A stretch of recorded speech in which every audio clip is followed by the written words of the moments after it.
Há séculos, as instituições que dominam o mercado financeiro global criaram uma estrutura cuidadosamente projetada capaz de extrair o máximo de valor possível do sistema financeiro.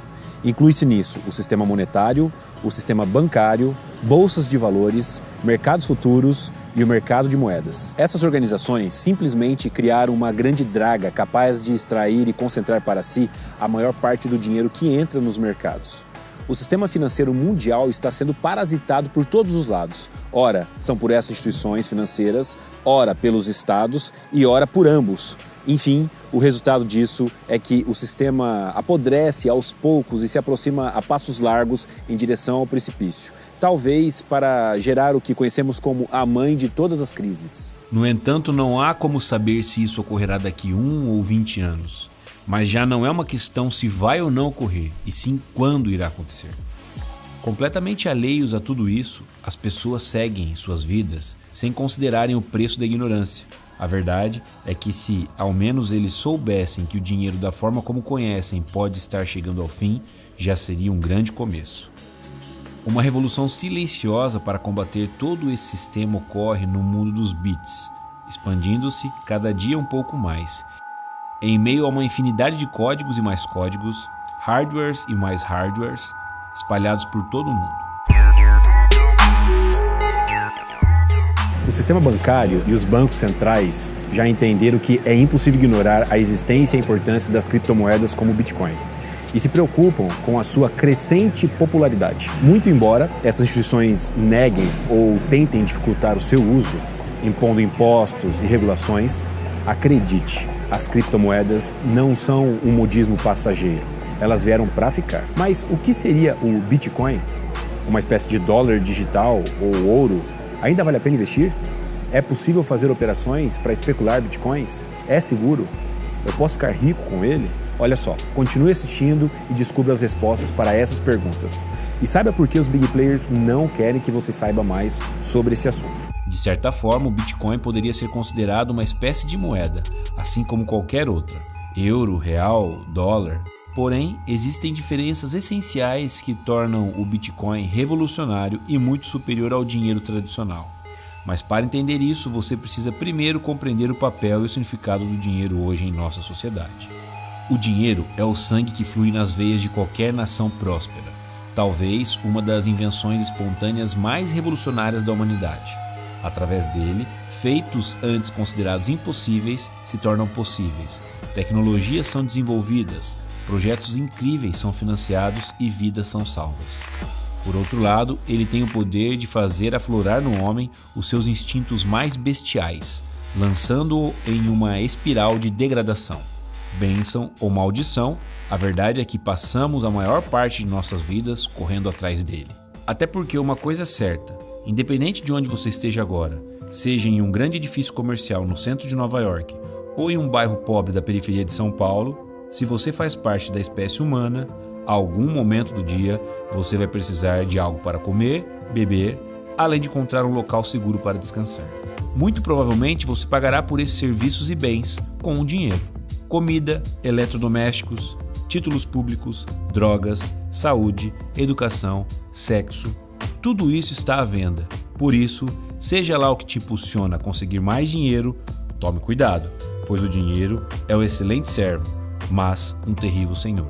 Acontece que, mesmo após milênios do seu surgimento, o dinheiro, em sua essência primordial, continua sendo um grande mistério para a maioria das pessoas que utilizam, o que é, no mínimo, curioso, pois, ao mesmo tempo que as pessoas o desejam, com todas as suas forças, despendendo anos de suas curtas vidas para conquistá-lo, desconhecem completamente os meios mais eficientes para obtê-lo.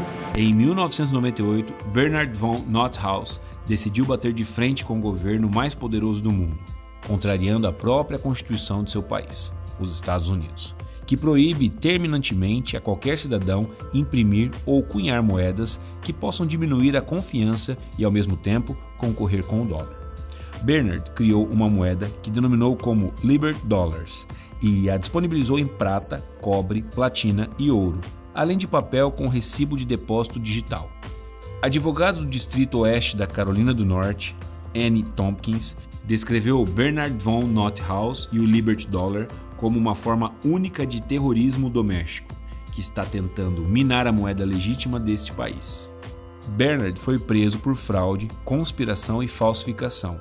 Em 2 de dezembro de 2014, ele foi condenado a 6 meses de prisão domiciliar, com 3 anos de liberdade condicional. Segundo ele próprio, na época foi contactado por um amigo em comum que lhe disse que a história de sua atitude audaciosa de criar uma moeda contrariando o governo havia chegado aos ouvidos de um hacker de codinome Satoshi Nakamoto, que lhe enviou uma mensagem dizendo que ele o havia inspirado a criar algo revolucionário, uma moeda digital, o lendário Bitcoin. Ao compreender o tamanho das forças que se opunham a ele, Satoshi decidiu ser o mais cauteloso possível e nunca revelar sua identidade. Muito embora saibamos pouco sobre ele, é possível, através de sua criação, concluir que, além de um dos mais geniais cientistas da computação, também é um profundo conhecedor de economia e da importância de uma moeda livre para a civilização. Mas qual foi a fonte que Satoshi Nakamoto bebeu?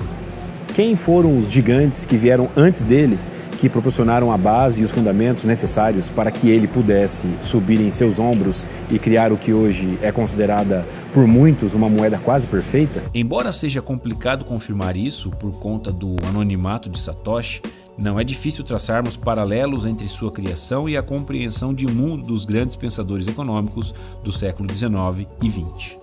Uma das características mais incríveis do Bitcoin é a de ser uma moeda livre. Satoshi resgatou o estado natural da moeda, que é ser independente de qualquer governo ou autoridade central. Karl Menger, o pai da escola austríaca de economia, entendia que a moeda surgiu de forma espontânea, fruto de uma interação natural entre seres humanos e, diferentemente do que vemos hoje, ela, em sua essência, não tinha vínculos com governos e autoridades estatais. Menger também explica que a origem do dinheiro se iniciou com mercadorias que tinham como características diferentes graus de vendabilidade ou liquidez. Quando nós, seres humanos, éramos nômades e vivíamos em pequenos grupos, as trocas eram facilmente realizadas. Por exemplo, um homem poderia trocar ferramentas por pele ou mesmo por peixe ou leite. Além disso, as dívidas eram saldadas e contraídas de forma simples e eram facilmente registradas, ainda que mentalmente. Essas trocas remontam os primórdios da civilização. Porém, quando elas ocorriam entre grupos diferentes de pessoas, era necessário encontrar algo que ambos os grupos concordassem em ter valor. Conchas foram utilizadas na África, os astecas usavam as sementes do cacau, os dentes de baleia foram os escolhidos em Fiji. Em outras regiões do mundo, grãos, metais, sal, peles, pedras preciosas e até fezes de animais foram utilizadas. Menger explica que o sal se tornou uma das primeiras moedas a serem utilizadas, pois esse produto era muitíssimo vendável, ou seja, uma mercadoria que quase todos necessitavam. Porém, um problema identificado pelas sociedades que tinham escolhido algumas mercadorias e as utilizavam como moedas foi que, em geral, esses produtos dificilmente se mantinham funcionais ao longo dos anos, uma vez que os fatores que determinavam abundância ou escassez desses materiais eram inconstantes. Por exemplo, as sementes de cacau utilizadas pelos astecas poderiam facilmente faltar caso uma colheita fosse prejudicada pelo clima. Da mesma forma, o sal poderia ser desvalorizado após a descoberta de uma grande salina. Foi então que há mais ou menos 2.500 anos atrás, onde hoje se encontra a atual Turquia e a China, que as primeiras moedas de metal foram cunhadas e resolveram em grande parte essa questão. Entretanto, uma coisa curiosa de se observar é que durante toda a evolução da moeda, primeiro como mercadorias, até o surgimento das moedas cunhadas em metal, buscou-se idealmente encontrar-se 5 importantes características nessas moedas. 1. Essas mercadorias e ou os materiais a qual fossem cunhadas essas moedas não deveriam ser encontrados em grande abundância na natureza, nem tampouco serem escassos demais. 2. Deveriam ser facilmente identificáveis. 3. Serem divisíveis em porções menores. 4. Serem substituíveis por peças de mesmo valor. 5. serem facilmente transportáveis. O Bitcoin possui as melhores características das moedas e, nas palavras do seu próprio criador, além de ser uma criptomoeda, é um Peer-to-Peer Electronic Cash System, ou seja, um sistema de pagamento eletrônico do tipo ponto a ponto. Para você entender tudo que o Bitcoin representa, vamos começar pelo termo cash. Entenda o cash como nosso dinheiro, ok? O papel moeda corrente mesmo. Pense comigo, quando vamos comprar algo, basta entregarmos o dinheiro ao vendedor para obtermos o produto ou serviço desejado. Por ser uma transação física, não exige intermediários para que ela ocorra. Vale dizer que a isso chamamos de uma transação peer-to-peer ou de ponto a ponto. Note também que em uma transação que envolve somente dinheiro em espécie, não há necessidade que as partes que compõem a negociação se conheçam. Quando você vai ao supermercado, por exemplo, e utiliza dinheiro, não lhe é exigido documentos como RG ou CPF para efetuar suas compras. Você paga e leva os produtos embora. Além disso, essa transação, uma vez feita, se torna irreversível, não sendo possível requisitar o dinheiro de volta. Outra característica importante é que o papel moeda é um ativo ao portador, ou seja, ele se torna sua propriedade a partir do momento em que você o tem. O Bitcoin é disruptivo, porque se mostra como uma alternativa revolucionária justamente por conservar em si próprio as principais características do dinheiro físico, como também ser um ativo ao portador, suas transações serem irreversíveis, não necessitar de intermediários e não exigir que partes que estão transacionando se conheçam. Porém, faz tudo isso sendo 100% digital. Além de que, cada criptomoeda é única e facilmente identificada.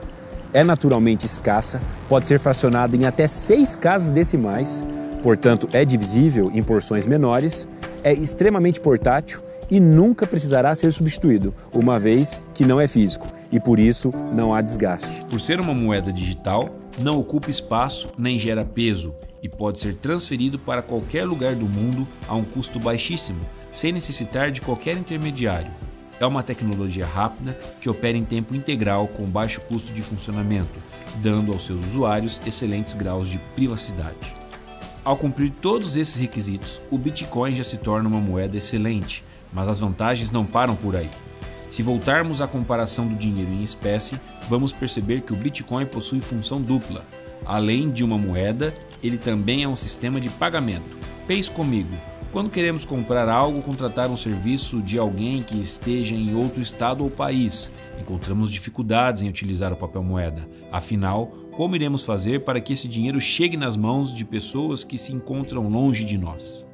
Para resolver esse problema, comumente utilizamos a ajuda de um intermediador financeiro, geralmente os próprios bancos ou sistemas de pagamento online, como PagSeguro e PayPal. Porém, como Satoshi mesmo disse, além de uma moeda, o Bitcoin também é um sistema de pagamento eletrônico, ou seja, para transferir valores de uma pessoa que esteja em qualquer lugar do mundo, basta ter o endereço digital dessa pessoa e realizar essa transação. Tão fácil como mandar um e-mail. Essas características colocam o Bitcoin em um patamar de vantagem acima de qualquer outra moeda já inventada. Mas se esse sistema é revolucionário e possui tantas vantagens, por que então os governos e instituições financeiras não adotam para si? Não devemos nos enganar. O dinheiro sempre foi uma enorme fonte de poder. Líderes, governantes e os big players sempre entenderam isso. Por isso, há milênios atrás, passaram a outorgar para si a tarefa de emitir moedas, conquistando um importante controle sobre a economia das sociedades. Acontece que, de modo geral, os estados são geridos por um pequeno grupo de pessoas que concentram poderes quase que ilimitados em suas mãos. Há uma enorme fragilidade nisso, pois se esses governantes cometerem erros, eles se tornam sistêmicos e comprometem toda a estrutura. E, infelizmente, ao longo da história, o que não faltaram foram exemplos de erros crassos, principalmente em se tratando de forma como os governantes utilizam o dinheiro dos pagadores de impostos. Fortunas foram dizimadas com o luxo das cortes.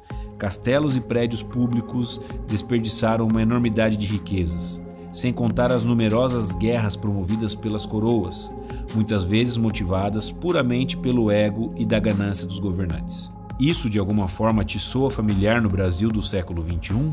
Precisamos sair da Matrix. Há muito tempo, soluções objetivando a restauração do sistema monetário e o fim das políticas nefastas que corroem a economia mundial foram propostas por diversos intelectuais. Os economistas austríacos sempre se colocaram como o pelotão de frente em oposição a todo esse sistema. Porém, as instituições bancárias e os governos lucram e se tornam cada vez mais fortes através desse sistema ruim. Não se iluda, toda essa estrutura foi idealizada. Ela não é fruto de incompetência nem da ignorância. Ela foi meticulosamente pensada e trabalhada para engolir os indivíduos e concentrar poder e riqueza nas mãos de poucos. Isso não é um mal intrínseco ao capitalismo, muito pelo contrário. Tudo isso só foi possível justamente porque princípios fundamentais de liberdade foram completamente desrespeitados pelos estados e instituições. Em meio a tudo isso, o Bitcoin foi e é um grande presente para o mundo.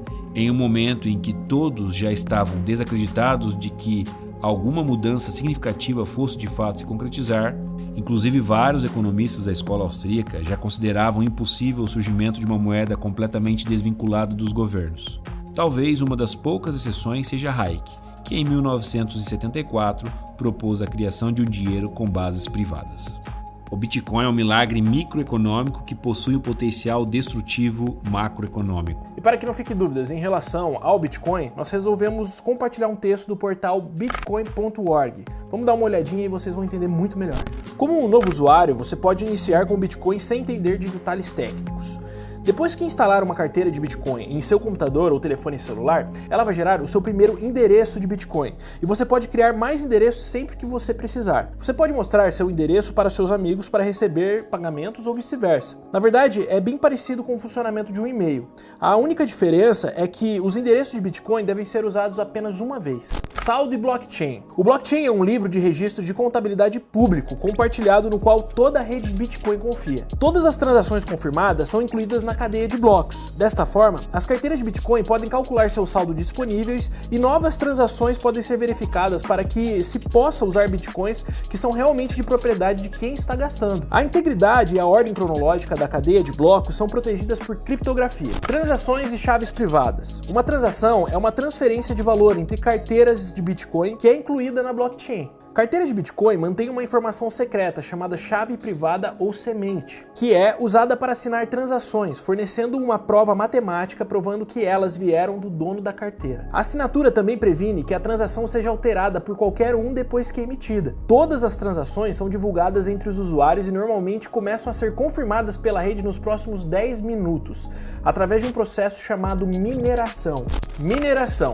A mineração é um sistema de consenso distribuído que serve para confirmar as transações e incluí-las na blockchain. Isso impõe uma ordem cronológica no blockchain, protege a neutralidade da rede e permite que computadores diferentes concordem sobre o estado do sistema. Para serem confirmadas, as transações devem ser incluídas em blocos e verificadas pela rede através de regras de criptografia. Essas regras previnem que blocos antigos sejam modificados, o que provocaria a invalidação dos blocos posteriores. A mineração também cria um jogo equivalente à loteria, que previne qualquer indivíduo de facilmente adicionar novos blocos consecutivamente no blockchain.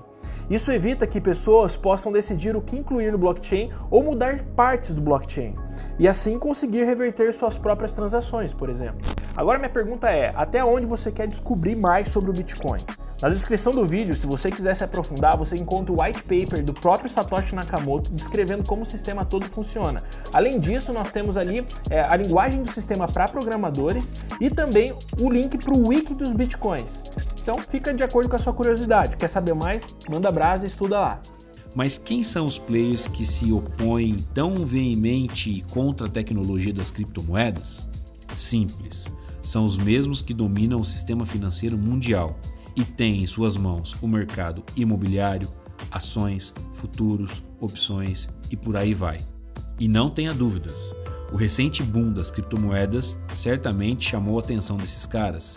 E embora tentar dominar as criptos seja um desafio particularmente difícil para eles, duvido muito que eles já tenham desistido e consideram isso como algo impossível. Muito pelo contrário. Ao observar os gráficos de cotação das criptomoedas, a cada dia fica mais nítido a atuação dos big players nesses mercados. São movimentos inteligentemente articulados, muito parecidos com os movimentos que vemos em mercados convencionais como índice e ações. Embora sejam invisíveis para a grande maioria dos traders, para quem sabe onde olhar, é fácil identificar a lógica operacional por trás deles. Segue um exemplo. Fala traders, tudo bem? Antes de mais nada, qual que é a minha opinião sobre o Bitcoin? Esse aí é o Sato, o trader mais lucrativo que eu conheço. O dinheiro que ele tira do mercado tem base em uma ideia simples. O Sato entendeu como os big players criam e se aproveitam das oscilações dentro do mercado. Enquanto a grande maioria dos traders do mercado de criptomoedas se valem da análise gráfica tradicional, o Sato utiliza algo muito mais profundo, focado na causa e não no efeito dos movimentos. Quer saber como ele faz isso? Nada melhor que ouvir dele mesmo. Eu quero que vocês entendam que o Bitcoin nada mais é que um instrumento financeiro como qualquer outro ativo. Ou seja, eu posso operar ouro, posso operar prata, posso operar criptomoedas, que está na moda aí, devido a essa polêmica, se vai regularizar ou não o Bitcoin, né, como moeda pelo mundo. Temos também outros ativos financeiros, como índice, dólar, temos commodities agrícolas, ou seja, temos milhares de instrumentos financeiros espalhados aí pelas bolsas mundiais. Eu quero que você entenda que o Bitcoin é isso, é um ativo, um instrumento financeiro onde você pode operar, entrar lá e tirar dinheiro do mercado. Só que as pessoas não estão interessadas no mais importante, que é entender o jogo por detrás do jogo. Antes de você operar Bitcoin ou qualquer desses instrumentos financeiros espalhados pelo mundo, o mais importante é que você entenda o posicionamento do dinheiro esperto, como que esses big players fazem dinheiro nesses ativos. O grande problema que eu vejo aí nos canais do YouTube que falam sobre Bitcoin é que eles ensinam análise técnica tradicional. E como já vimos, a minha opinião é muito clara, isso não funciona. Além disso, da análise técnica tradicional, eles ficam focando se o Bitcoin vai ser o investimento da década.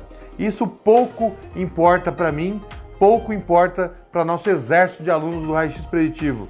O que nós queremos de verdade é entrar no Bitcoin ou qualquer outro instrumento financeiro e tirar dinheiro desse mercado, beleza? Vamos para o gráfico agora, que eu vou mostrar alguns exemplos do gráfico do Bitcoin, alguns eventos climáticos, alguns eventos onde os big players entraram na moeda. Bora ver. Bom, pessoal, estamos aqui com o gráfico de 4 horas do Bitcoin pelo real brasileiro. Observem que recentemente, nos meses de abril, maio, junho e julho, nós tivemos uma grande alta aí na moeda Bitcoin. Observem aqui o tamanho da alta que tivemos. E aqui no topo tem algo bastante interessante, algo que a gente vem falando há 2 anos para vocês. Nesse patamar de preço aqui, ó, observem o tamanho do volume financeiro, ou seja, o dinheiro trocou de mão aqui. Tivemos nesse posicionamento aqui uma grande atividade profissional. E Sato, o que significa essa atividade profissional? É a famosa transferência de posições dos possuidores fracos para os possuidores fortes. O que isso significa? Durante toda essa alta aqui, o mercado não encontra oferta, não encontra um grande volume financeiro. No momento que o Bitcoin encontrou essa grande oferta, ou seja, o mercado encontrou resistência, o preço do Bitcoin parou de subir e logo em seguida deu um movimento de baixa, mostrando que o mercado sentiu essa oferta aqui que entrou no Bitcoin. Logo em seguida, repare aqui, logo após esse grande volume, o mercado fez a primeira pernada de baixa e logo em seguida ele fez um zigue-zague, uma onda corretiva. Olha só o zigue-zague aqui no Bitcoin, fazendo um teste de demanda. Então aqui nós temos o nosso famoso teste de demanda numa onda corretiva. Onda corretiva. Nossa famosa ABC, onda corretiva ABC. Depois de uma onda corretiva ABC, sabemos que vem o quê? Uma onda de impulsão. E foi isso que o mercado fez. Veio aqui, logo em seguida, uma onda de impulso, configurando uma onda corretiva maior, um ABC maior, beleza? E olha só que coisa interessante novamente, galera. Aqui no fundo dessa onda, possivelmente uma onda ABC, no final aqui da onda C, olha só, o volume financeiro volta para o mercado de forma passiva, ou seja, o mercado está caindo, todo mundo está vendendo porque perdeu o fundo anterior. Aqui, olha só, Vou traçar aqui o fundo anterior para vocês. Aqui nós temos o fundo anterior, o mercado está perdendo o fundo anterior. Nesse momento aqui, aciona o stop da galera e tem muitos players profissionais aproveitando esse stop e absorvendo. Então vejam que nesse gráfico aqui do Bitcoin fica muito claro a mesma atuação profissional que nós mostramos aí no gráfico do mini índice, do mini dólar e diversas ações da Bolsa Brasileira. Então, o raio-x preditivo funciona em todos os mercados, inclusive aí no Bitcoin, beleza? Recentemente, eu li um dado muito interessante. Segundo alguns estudos, pelo menos 1/4 das mentes mais brilhantes do mundo se voltam para o mercado financeiro. Eu acredito que isso ocorra porque esses caras entenderam que todo o sistema financeiro não passa de um grande jogo de cartas marcadas. Esses jovens brilhantes sabem que se conseguirem se destacar, talvez sejam admitidos na mesa dos gigantes, ainda que no início sejam apenas subalternos. Entrar para o mundo financeiro é entrar em uma briga de facas, onde muitas vezes a única regra é que não há regras. Ex-diretor do Goldman Sachs é multado em 13,4 milhões por operações de inside trading. Goldman Sachs é indiciado por fraude pela SEC. HSBC dos terroristas. O Irã e cartéis mexicanos, American Express é multado em 65 milhões por lavagem de dinheiro. Quando alguns indivíduos conquistam controle sobre um determinado sistema, pode ter certeza, eles vão tirar proveito disso. E se qualquer coisa aparecer para ameaçar essa hegemonia de poder, será combatida com todas as forças. No passado, Jamie Dimon, CEO do banco JP Morgan, afirmou que o Bitcoin é uma fraude e que é mesmo pior que a dos bulbos de tulipas, se referindo à bolha das tulipas que ocorreu na Holanda do século XVII. Apesar dessas declarações, ironicamente, o JP Morgan lançou recentemente sua própria criptomoeda, denominada JPM Coin. O Bitcoin é uma moeda completamente livre de influências diretas governamentais e ou institucionais, e é isso o que mais incomoda os big players. Há séculos, essas instituições dominam o mercado financeiro, se aproveitando dos momentos de euforia e até das bolhas e crises. Intelectuais, desde o período entre guerras, se levantaram contra esse sistema, em especial os economistas austríacos, que enfatizavam a necessidade de uma reforma monetária urgente. Eles diziam que se nenhuma atitude fosse tomada para desnacionalizar e privatizar o dinheiro, teríamos ciclos econômicos infinitos, inflações apocalípticas e fortalecimento do Estado em detrimento do indivíduo. Suas previsões foram certeiras e, embora por décadas os economistas tenham proposto diversas reformas e soluções para o problema, suas ideias encontram grandes oposições por parte dos cartéis bancários e dos governos que se beneficiam desse sistema falido.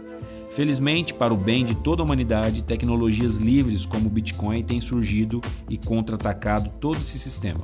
O problema é que muitos traders que atuam nos mercados de criptomoeda acreditam que as medidas nativas das criptomoedas sejam suficientes para que os big players não consigam controlá-las.